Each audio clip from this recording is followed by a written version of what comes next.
Eu vou brigar de noite. Nunca escutei ela falar isso? Vamos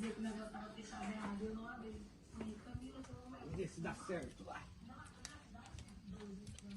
Vai dar.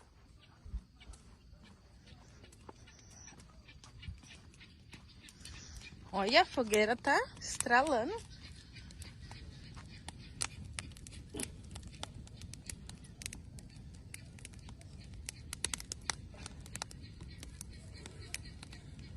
É isso? É isso. Gente, olha só como já tá ficando porco, ó. Você é doido, hein? Caraca! O fogo tá ali, ó.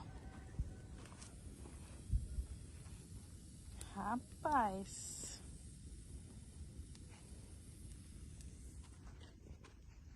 Tamo aqui. Como diz o Zé Garcia, tamo por aqui.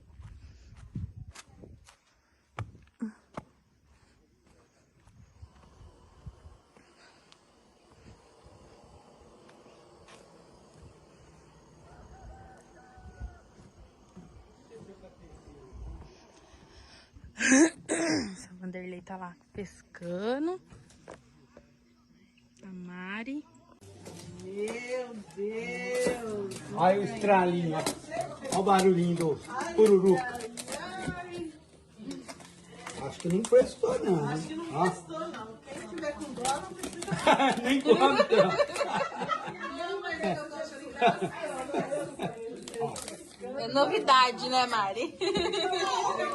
Não, ela tá preocupada com a orelha do porco. Passaram o cotonete nessa orelhinha. A cotonete eu não sei, mas que o Presto Barba correu ali e o Pitato limpou. Perguntar pro Pitato. Ah, o Pitato limpou a orelhinha dela. Pensou? Meu Deus, Paulinho. Ali embaixo, naquela de baixo. Eu preciso de uma coisa agora pra colocar. Ela tá desligada, a água quente, isso aí.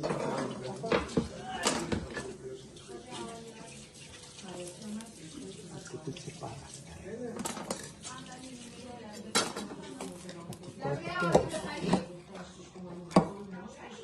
Opa, mano, Soltou tem que ser já? em cima de uma tábua, senão como que eu corto? Vou cortar pedra.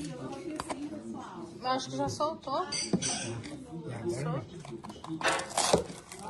Que isso, Zé Garcia? Passou alguma coisa pra ficar esse pururuca aí ou ainda fica mesmo? não, ficou só no fogo mesmo.